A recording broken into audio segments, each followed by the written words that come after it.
welcome to another video. My name is Jeanette and this is I Kill Chickpeas. If you're new to my channel, a big hello and welcome, and I'm glad you're here.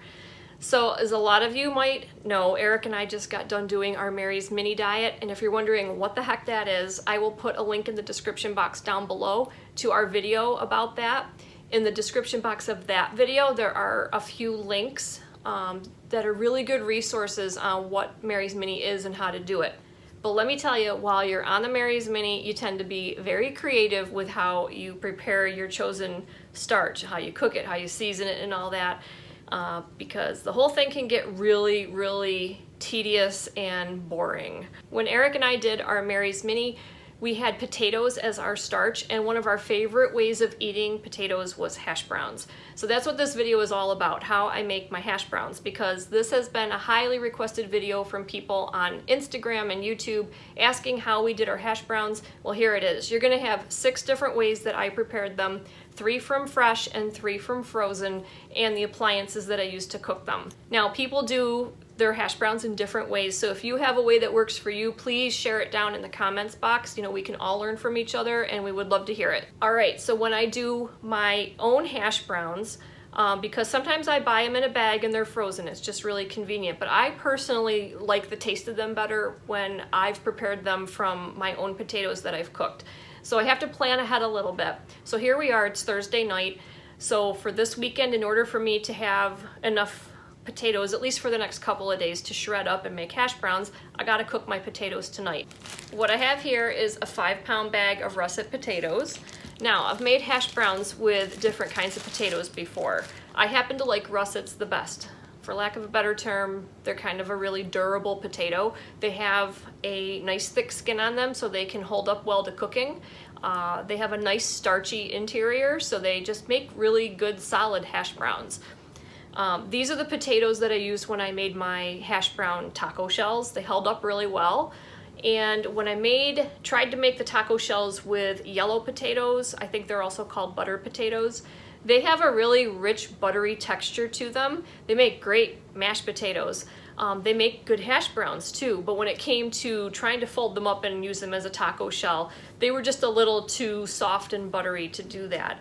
So russet potatoes have held up the best for me, and that's what I'm gonna cook tonight. So what I'm gonna do first is give these guys a good scrub and a rinse and clean them, and then I'm going to cook them. Now, there's a couple of ways that I cook these when I get ready to make hash browns. I usually cook them in my Instant Pot pressure cooker. Because not everybody has an Instant Pot, I'm gonna cook these on the stove tonight. I'm gonna steam them, so let me show you what I got going over here. I have one of these really big multi-purpose like pasta pots. And I use it for everything. I use it primarily for soups and stocks and stuff like that. And it comes with this insert, and it's got all these holes in it. Technically, this is the pasta pot so that you can drain it, but I also use it to steam things. And you can hear the water's boiling right now. Now, if I cook the potatoes in the Instant Pot, I use the manual function for about anywhere from like 12 to 15 minutes. It depends on how big the potatoes are and how many I have. So the small potatoes, I don't have so many of them, I'll probably stick to around 12 minutes. If I have a lot of russets like this and I fill the thing to capacity, I'll do about 15 minutes. And I let it naturally pressure release for about 20 minutes, and then I'll release the pressure. But I'll be honest, there's been a lot of times when I've just forgotten about them and they've been in there for like an hour or so and they've been fine. Okay, so my potatoes are done. They've been cooking about 30 minutes on the stovetop. So all I do now is put them on a cooling rack or even on a plate to cool down enough so that I can put them in the refrigerator. I let them chill in the refrigerator, and then tomorrow I have potatoes that are ready to make into hash browns. Now, I've tried this before with uncooked potatoes, you know, making hash browns, shredding those up, and they don't turn out nearly as good as when I pre-cook them like this, so that's why I do it this way. So the first batch I'm going to do are from potatoes that I cooked myself. So I had them chilling in the fridge all night. All I'm gonna do is shred them up and put them on pans, and I'll use the griddler. I'll show you the 3 different ways I do these when I have freshly cooked potatoes.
When I use my griddler, I can use either set of plates, but I like to use the grill plates because it leaves nice marks on the hash browns, and I just put everything on there when it's cold and just kind of push it all around.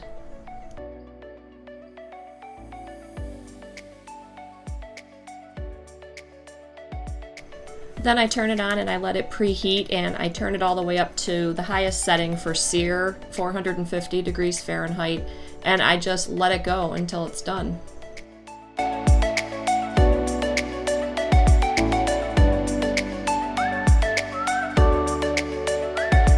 Alright, for the ones in the oven, I will take them out when the timer goes off and just flip them and give them a good stir.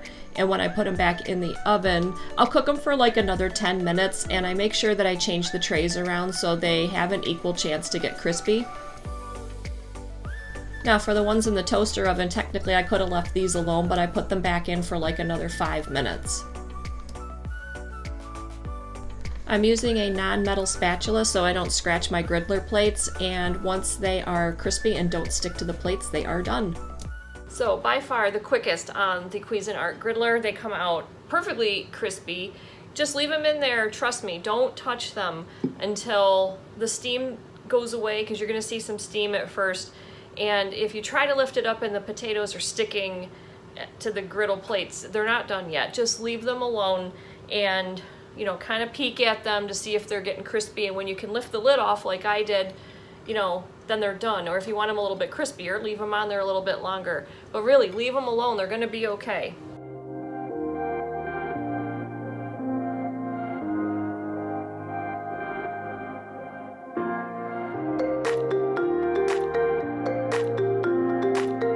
So that's how they turn out in the Breville Smart Oven Air, nice and crispy. We're gonna give these to Eric to taste test, because I told you we're gonna have hash browns coming out of our ears. Crunchy? Crunchy, good. Crunchy with no oil.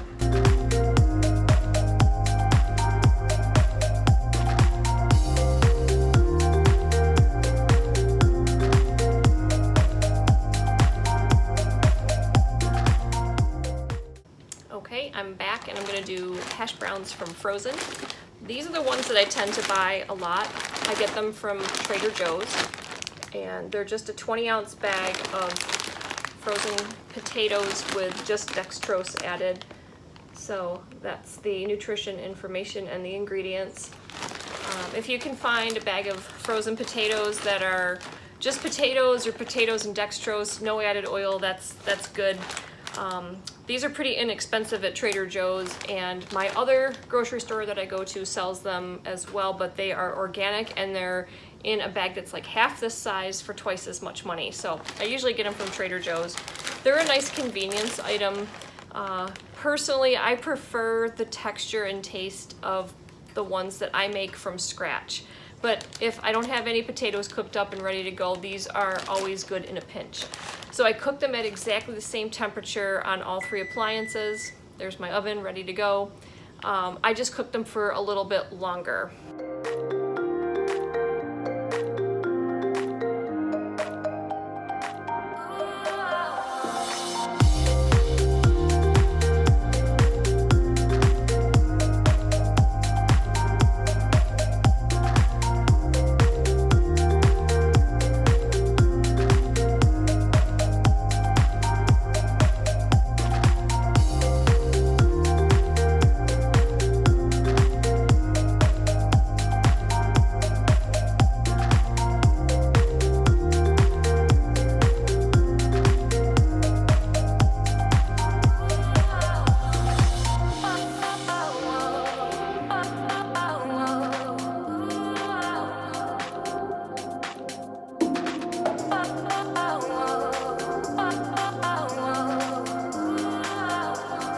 I'm doing this to show you what they look like when they're not done. If they're sticking like this, just leave them alone until they get crispy and don't stick anymore.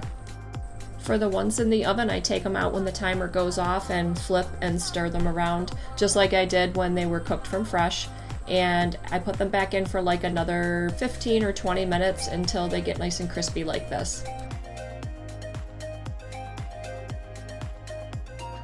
For the ones in the toaster oven, I do exactly the same thing. I take them out when the timer goes off, flip them around, stir them around, and then I put them back in for like another 10 or 15 minutes until they get crispy like this.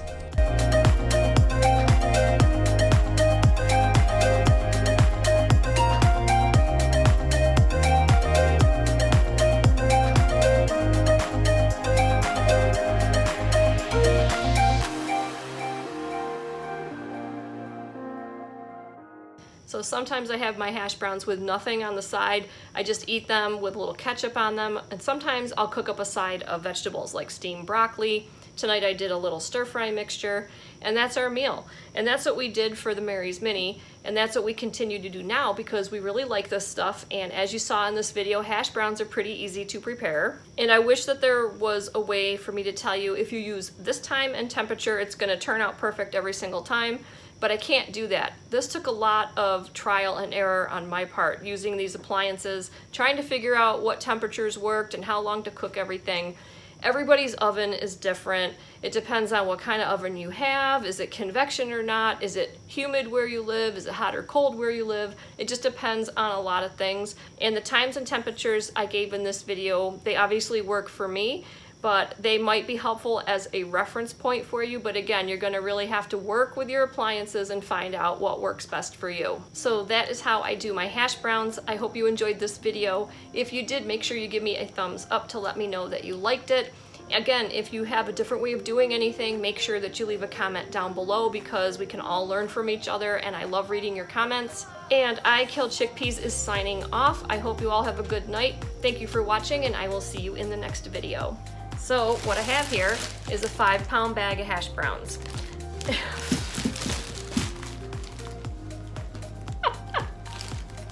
These are hash browns.